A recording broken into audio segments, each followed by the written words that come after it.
তারা যা ইচ্ছা তার যেইভাবে ইচ্ছা এইভাবে ব্যবহার করছে আমার ছেলেকে, এইভাবে নির্যাতন করছে। করার পরও আমার ছেলে মৃত্যুর পর যতক্ষণ পর্যন্ত ওনারা মৃত্যু নিশ্চিত না করছেন ততক্ষণ পর্যন্ত ওনারা থানায় রাখছেন। দেখেন, ওনাদের যদি সৎ কোনো উদ্দেশ্য থাকতো, ওনারা আমার ছেলেরা নাও ছিনতাইকালে ধরছেন, ওনারা তো ধরে নিয়ে, যদিও গণপিটানু খাইছে, ওনারা তো নিয়ে পুলিশে না নিয়ে ওনারা হসপিটালে নিলেন না কেন?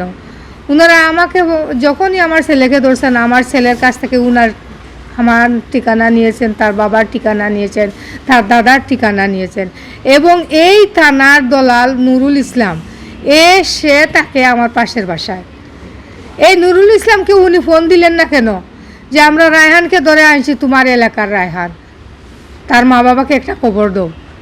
অবশ্যই সে আমাদেরকে খবর দিত, কিন্তু তারা আমার এই খবরটা দেয় নাই। আমার ছেলেকে যখন মারতে মৃত্যু নিশ্চিত করে ফেলছে, আমরা তো 5টার ভিতরে আমরা গিয়েছিলাম আমার ছেলেকে দেখার জন্য, আমার ছেলেকে দেখতে দেয় নাই। তো এই আশিকেলাই যখন ছেলেটাকে আমার মৃত্যু নিশ্চিত করেছে, তখন তারা এই নুরুল ইসলামকে ফোন দিয়ে বলছে যে তোমাদের এলাকার রফিকুল ইসলামের ছেলে রায়হান মারা গেছে গণপিটুনিতে। তারপর ওনারা হসপিটালে নিয়েছে ঠিক, কিন্তু কোনো ইমার্জেন্সিতে নেয় নাই, কোনো ডাক্তারের সাহায্য নেয় নাই, ওনারা সাথে সাথে নিয়ে হিমাগারে রেখে দিয়েছে ফ্রিজের ভিতরে। তাহলে একটা জীবিত মানুষকে হিমাগারে নিয়ে ফ্রিজের ভিতরে কি রাখে?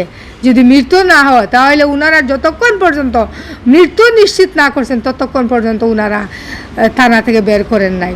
ওনারা আমরা যখন 5টার সময় গিয়েছিলাম, ওনারা ফেরত দিয়ে দিয়েছেন, যাও 9টার সময় টাকা নিয়ে আসো। তাদের মধ্যে এই ষড়যন্ত্র ছিল যে আমাদেরকে বের করে দিয়ে ওনারা আরেকটা গাড়ি হসপিটালে নিয়ে যাবেন, আমরা সাথে থাকলে তো দেখে ফেলবো। তাই ওনারা এই ষড়যন্ত্রটা করে আমাদেরকে বিদায় দিয়ে ওনারা আরেকটা সিএনজি করে হসপিটালে নিয়ে সাথে সাথে হিমাগারে রেখে দিয়েছেন। তাহলে আমার ছেলেকে যদি জীবিত রাখার প্রয়োজন থাকতো, তাহলে ওনারা ডাক্তারের সাহায্য নিত। ওনারা ডাক্তারের সাহায্য নেয় নাই, ওনারা সাথে সাথে নিয়ে ফ্রিজের ভিতর রেখে দিয়েছে। যদি সে আধা মরাও ছিল, কিন্তু ফ্রিজের ঠান্ডাতে সে সাথে সাথে কারেন্টের সাথে সে মারা গেছে। আরেকটা জিনিস, এই যে নুমানের কাছে দিয়ে, নুমানকে দিয়ে ওনারা আবার আমার এই মৃত্যুর ছেলেটার নামে নুমানকে দিয়ে তারা অপবিত্র ঘটনাগুলা ঘটাচ্ছেন। ছিনতাইকালে সে মারা গেছে, সে হার্ট অ্যাটাক করে সে মারা গেছে, সে হুন্ডা অ্যাক্সিডেন্ট করে মারা গেছে এই মার্জন ফোর্টির সামনে।